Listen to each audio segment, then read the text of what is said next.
Well, good afternoon, everyone, and welcome to our daily COVID-19 update briefing.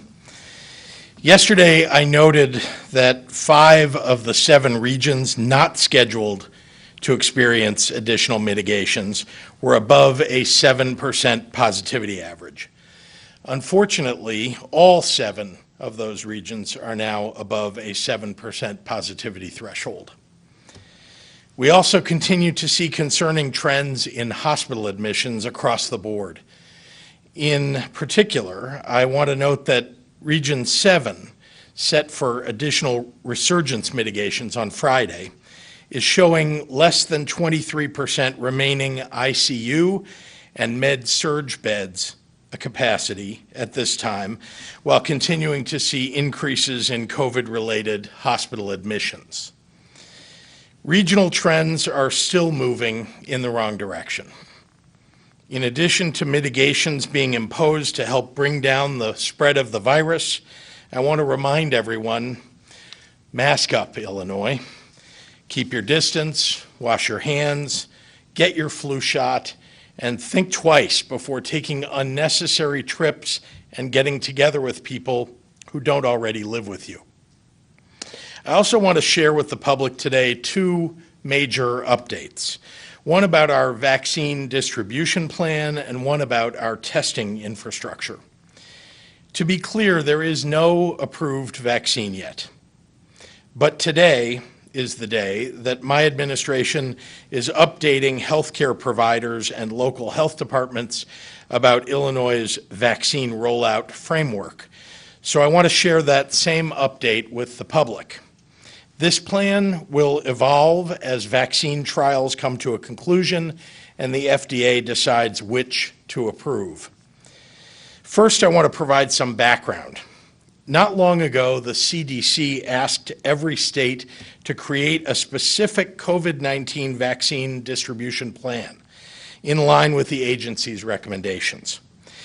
Our framework in Illinois is designed to provide an equitable distribution across the state, with priority access going to our most vulnerable populations.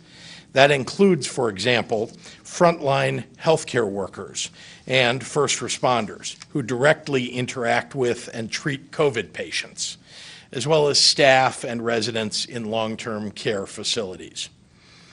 The challenge of designing a plan now, of course, is that there's so much about the vaccines that we don't know. For example, will a successful vaccine require 1 or 2 doses? And how far apart must those doses be administered? Will the vaccines require cold storage, or can they be stored at room temperature? If vaccines are distributed in large case containers, how will those cases be split up in smaller numbers for delivery to small healthcare facilities throughout the state? So the most defining characteristic of this plan is that it's adjustable as we go forward and learn more. And you can expect transparency with that too. IDPH is coordinating with qualified providers and healthcare networks to ensure that everyone who can administer the vaccines has properly completed the state enrollment process. That's called iCare, the same registry that tracks immunization records for children. This will also help ensure all providers meet the standard vaccination storage and handling requirements. Working through eye care means that we're being as efficient as possible in our preparations for when a vaccine is ready, all while ensuring safety every step of the way. Let me be clear, Illinois will not distribute a vaccine until we have one that is proven safe and effective.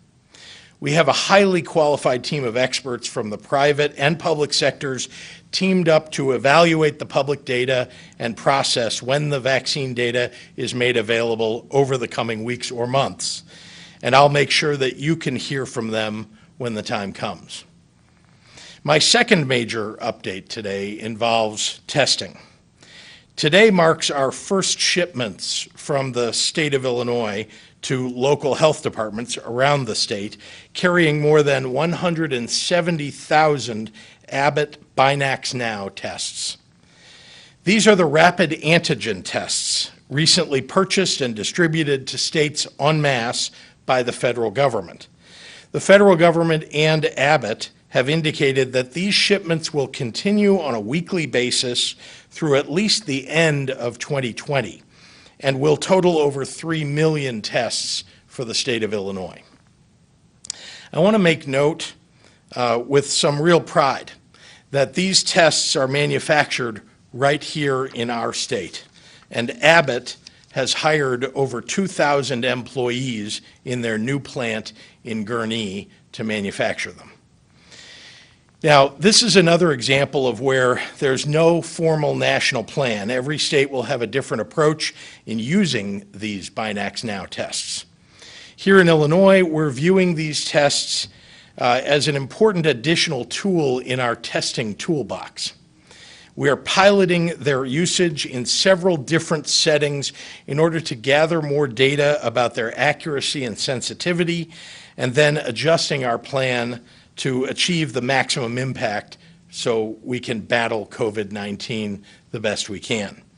For now, the majority of the initial tests delivered to us are going to local health departments directly, ensuring resource access and flexibility on a local scale across the entire state.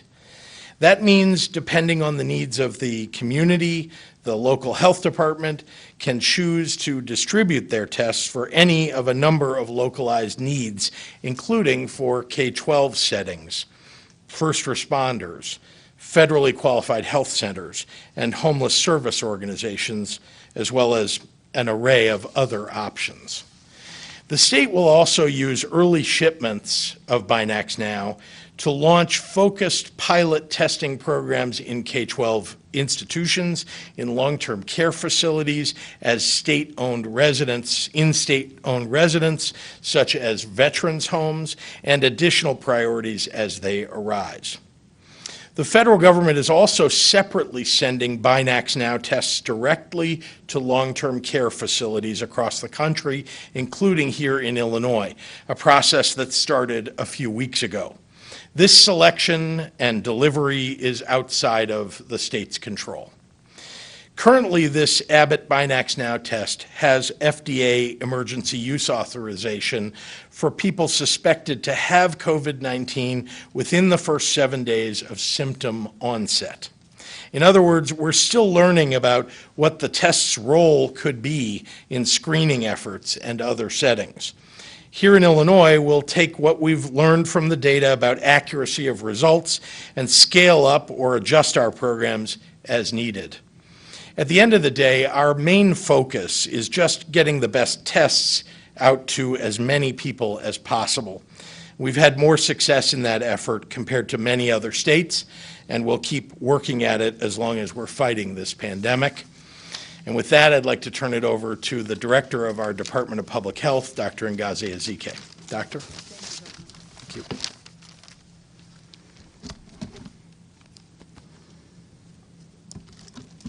Good afternoon.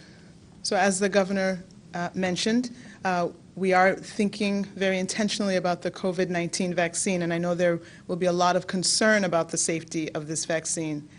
There is a rigorous process that is in development and part of the approval process for the vaccine. There are multiple clinical trial phases to ensure both safety and efficacy. Clinical trials have gone faster, but important safety steps have not been skipped. The entire world is focused on a safe vaccine, and all needed resources have been devoted to its development. Additionally, an independent institutional review board consisting of clinicians, scientists, and community members review the development and the study of the vaccine. Once a safe and effective vaccine is available, CDC planning assumptions indicate that 80% of the population would need to be immunized to achieve this herd immunity. That's when we think a sufficient proportion of the population would be immune to this disease, which would then make spread very unlikely. The vaccine will not be mandated, but we will work to provide all the relevant information about vaccines in general, about the importance of vaccines, about this vaccine, and talk about the testing and approval process. Right now, the Illinois mass vaccination plan for the COVID-19 vaccine will build off of our established VFC, or Vaccines for Children program, as the governor mentioned. As the governor also mentioned, various providers, initially the local health departments, but then hospitals and other providers will register with iCare and order the vaccine through the state. We will coordinate the delivery of the vaccine, which will go straight to the providers, and we will oversee to ensure equity across the state. Vaccinations, once they arrive, will take many, many months at the minimum to actually get into the arms of the people of Illinois. And so this will unfold in phases with initially only a small amount of vaccine available, and as production ramps up, more individuals will be able to avail themselves of this countermeasure. There will not be a cost to individuals for the vaccine, although providers may charge a small fee to administer the vaccine, which will go towards insurance for those who have insurance. But no one will be turned away from getting a vaccine due to any inability to pay. While we continue to fine-tune these vaccination plans, it's important that we continue to do the things that we do have at our disposal right now. Again, of course, the masks, the washing of our hands, and the maintaining of distance. We are continuing to see increased cases, increased hospitalizations, and increased deaths, and we have to all take our role and personal responsibility in helping turn this around. Since yesterday, most regrettably, we've lost another 69 individuals for a total of 9,345 deaths. Today, we are reporting 4,342 new cases for a total of 355,217 total cases since the beginning of this pandemic. 2,338 individuals were reported to be in the hospital overnight with COVID-19, and of those, 502 patients were in the ICU and 194 patients were on ventilators. In the last 24 hours, 66,791 tests were reported for a total of almost 7 million tests since the beginning of this pandemic. While you may be tired of hearing it, the virus is not tired, so I'll continue to say it. Wear your mask, wash your hands, watch your distance, and also get your flu shot. So in other words, mask up, wash up, back up, and sleeve up for your flu shot. Thank you. And now for the comments in Spanish. Buenas tardes a todos. Sé que hay mucha preocupación por la seguridad de una vacuna por COVID-19. Existe un proceso riguroso para desarrollar y aprobar una vacuna, que debe pasar por fases de ensayo clínico para garantizar tanto la seguridad como la eficacia. Los ensayos clínicos han ido más rápido, no porque se hayan omitido pasos de seguridad importantes, sino porque el mundo entero está enfocado en una vacuna COVID-19 y todos los recursos necesarios se han dedicado a su desarrollo. Además, una junta de revisión institucional independiente compuesta por médicos, científicos y miembros de la comunidad revisa el desarrollo y estudio de la vacuna. Cuando que sea disponible una vacuna segura y efectiva, el CDC indica que el 80% de la población necesitaría inmunizarse para la inmunidad colectiva. En otras palabras, cuando una proporción suficiente de la población es inmune a una enfermedad infecciosa, la propagación del virus baja. La vacuna no será obligatorio, pero trabajaremos para traer información sobre la importancia de la vacunación, incluyendo el riguroso proceso de ensayo y el proceso de aprobación. En este momento, el plan de vacunación de Illinois para una vacuna se basará en nuestro programa estatal, Vacunas para Niños. Varios proveedores, inicialmente departamentos de salud y hospitales locales, se registrarán en iCare y solicitarán la vacuna a través del Estado. La vacunación se desarrollará en fases durante muchos meses a medida que haya más vacunas disponibles. No habrá ningún costo para las personas de Illinois por la vacuna, aunque los proveedores pueden cobrar una pequeña tarifa para administrar la vacuna. Sin embargo, una vez que una vacuna está ampliamente disponible, nadie debe dejar de recibir una vacuna por no poder pagar. Mientras continuamos afinando nuestros planes de vacunación, es importante que sigamos haciendo todas las cosas que sabemos que nos ayudarán a protegernos. Los 3 M's. Usa las máscaras, lávense las manos y mantenga su distancia. Seguimos viendo un aumento de casos, un aumento de hospitalizaciones y un aumento de muertes aquí en Illinois. Desde ayer hemos perdido 69 vidas adicionales para un total de 9,343 muertes. Hoy informamos 4,342 casos nuevos de COVID-19 en Illinois para un total de 355,217 casos confirmados. 2,338 personas en Illinois pasaron la noche en el hospital y de ellos 502 pacientes estaban en la unidad de cuidados intensivos y 194 pacientes estaban en ventiladores. En las últimas 24 horas se informaron 66,791 pruebas de laboratorio para un total de casi 7 millones de pruebas. Si bien puede estar cansado de escucharlo, el virus no está cansado, así que se usa su máscara, lávese las manos y vigile su distancia. Y no te olvides, vacúnese contra la influenza. Muchísimas gracias para su apoyo. And with that, I'll turn it back over to Governor Pritzker. Thank you very much, Dr. Ezike. Happy to take questions. Governor, good afternoon. Good afternoon. I have a few questions about your vaccination plan, but before we get to that, I would like to ask Dr. Ezike. If I'm not wrong, 69 deaths is the highest total we've had since June the 17th.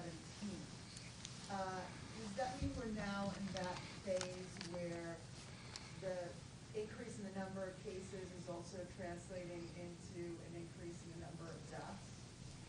I think we should understand that that's always the pattern.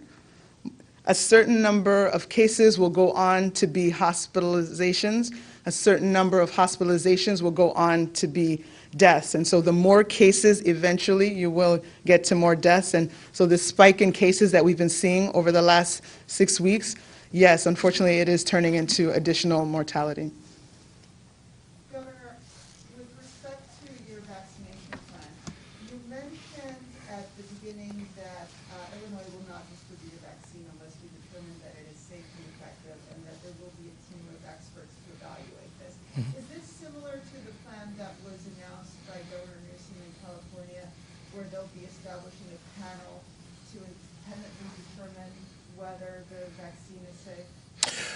Well, we certainly have the resources to make sure that the vaccinations that are being offered are safe for people.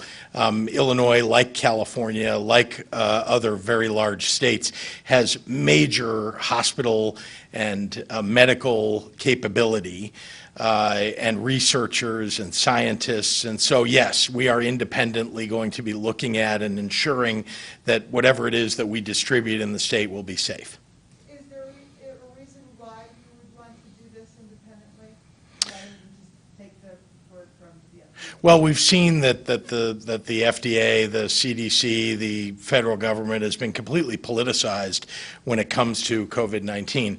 Having said that, I do think that the companies that are trying to develop the vaccines are following the normal course of trials, vaccine trials, to do the right thing. The problem is that, as you've seen, President Trump has been pushing for a date certain by which he would want to deliver a vaccine, and that's just not how it works. We need to have trials to prove out whether it is safe. We have to have enough people of a broad swath of demographics in our population that are tested so that we know if there are any issues with it and so on. And so you don't set a date for a vaccine delivery. You work and work and work until you know that you've got something safe, and then you distribute it. So yes, it's obviously a direct result of the concerns that are raised by President Trump's behavior and his pronunciations. Now, I understand that there's a lot that you can't have set in stone because we don't have a vaccine yet and we don't know which ones we'll get first. But can you discuss more the specific phases that will be implemented in terms of what order people will be getting the vaccine in and which populations? I'd like to turn it over to Dr. Zike, who's been directly involved in the discussion of that. I will just say for your own edification that, this is going to be an evolving methodology that gets us to a point where we can distribute, and then we won't know, again, until we see what kind of a vaccine it is, whether you need 2 doses, how much of it we'll get, which populations we'll be able to get to fast enough, right? You want to start with certain populations, the most vulnerable, and move your way through as fast as you possibly can. That will depend a lot on the manufacturing capability of the company that's producing the vaccine or multiple vaccines, and also how long it takes to distribute those. If it requires cold storage, for example, that's more difficult and complex than something that's just room temperature. But I've now said enough about the science, and I'll turn it over to Dr. Zeke. So we know that there are going to be limited doses that will be available, when we get the first batch, and then production will continue to ramp up after that. But for that initial group, it will absolutely, the priority list would be to have the healthcare workers be first. And then as we get more, again, not knowing if that first allocation will allow all the healthcare workers, there may be further stratifications that are necessary, maybe across geography, vulnerable areas, places that have been hardest hit, et cetera. After that, we actually are, of course, looking at other critical work infrastructure, individuals who are from vulnerable populations who have borne the great brunt of this virus. We'll be looking for any healthcare workers or other allied healthcare fields that weren't covered in the first allocation. So we'll continue to work through our list. I know our providers have to go through a training that demonstrates that they understand what the priority list, and that they will be working in concert with those goals that have been specified. And so as we are getting the data of people who have been immunized, we will be looking to assure that the providers in our state are following that. If we're looking at the geographic distribution, we'll be looking at the zip codes of the individuals who have been getting vaccinated, and that can help us further direct the traffic of future vaccine to come if we see that a region that has been hardest hit by the virus, and then they have a lower percentage of people who have gotten immunized, then we would know that we would be directing future allocations to certain areas of the state that maybe have not gotten an appropriate share. So this will be a constantly evolving process as we're looking at who has been immunized, making sure that we're following the strategies. It also involves looking at the Social Vulnerability Index. That's a CDC metric that takes into account the likelihood of a certain community to be harder hit when such a natural disaster or a pandemic or in this case, this virus hits. And so looking at those indices will help us to also direct vaccine to the right communities to make sure that the people who need it most get it first. And of course, we have to address vaccine hesitancy. So we have a lot of groundwork that we have to continue doing, because we sometimes, as is the case here in Illinois and many places, the people who may need it most might have the reason to be most hesitant. And so we're going to have to work with communities to address issues, to notify, to educate, to have their questions answered, to see what we can do to make sure, because getting the vaccine is one step, getting it into the arms of people is another. And so we need both of those for us to get to a better state with this pandemic. I've heard estimates that initially there might be 45 million doses of vaccine provided by the federal government. Is it too early to actually put a number to it? We don't even know which vaccine is going to be available.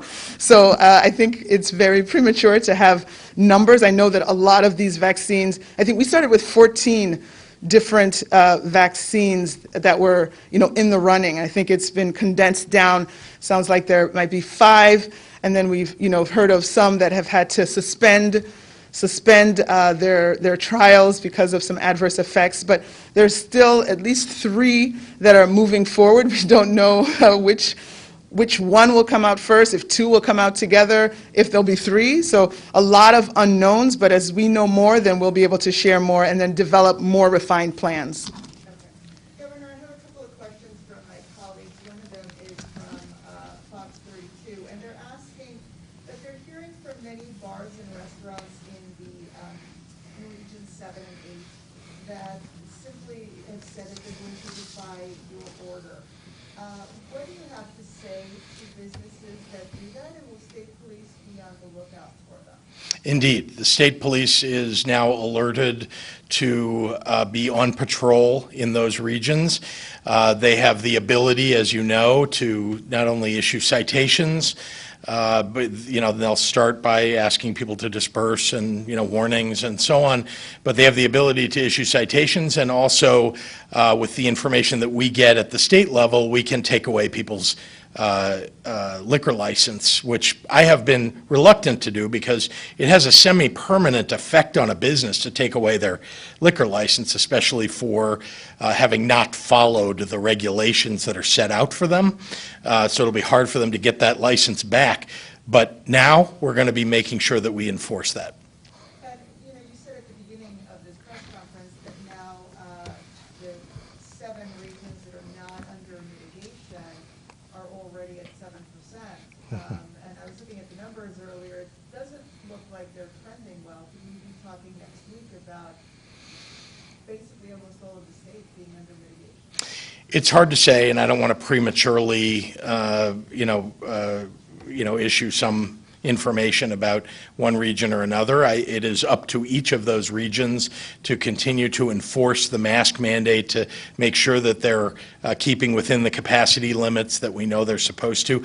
I want to just go back to your question about bars and restaurants for a moment, because I think there's a lot of confusion out there, and there are a lot of people who just don't want to believe the facts. So I brought with me, just because I thought it would be interesting for you to see, that there are 12 studies that I have right here that show that bars and restaurants are in fact a major spreading location for the virus. It's disconcerting to me that people want to just either lie about it or disbelieve the facts. We've been operating on facts and data and science from the very beginning. We're not making arbitrary decisions. In Region 8, for example, the number one identifiable place that people said when they were contact traced that they had been to either just before they got tested or after they got tested, but before they got their result, was a bar or a restaurant. And that's true across the state, that very high on the list across all the contact tracing that we're doing, and we're doing quite a lot of contact tracing. We see that bars and restaurants are a place that people are visiting just before or just after they get their test. It's part of the data that we collect. And so, we're trying to be careful. Look, we're not calling for across the board, close down businesses, et cetera. That's not something we're doing. What we're trying to do is target the places where we think and know, based upon the science and based upon the contact tracing data, that it will have the biggest effect of lowering transmission. We're trying to target the mitigations to those places. So, and by the way, I also want to say, I get it that these are small businesses that have been suffering since the very beginning. This virus has been unrelenting, and it is the virus that is spreading in these locations. It's nothing, the virus is the one causing the problem. Now, what are we trying to do to mitigate the business problem for people? We've put forward a business interruption grant program, now $220 million. By the way, I want to make sure people know to go to the DCEO website to apply for those business interruption grants. We've already sent out almost $50 million in those grants to businesses all across the state, and those that are in these areas where there are now resurgence mitigations are actually brought to the front of the line, and those grant applications are evaluated first, and we try to get the money out as soon as we can to those locations. I guess the question that surfaced yesterday, because earlier in the week when the mayor and Dr. Arwady had their own press conference talking about a second surge, they had discussed how 3 out of 4 contacts were now happening at home gatherings. And so then the question was, Yeah. well, if most of these new cases related to this current surge are happening at home, why are we then going after restaurants? But you're saying that it's still people.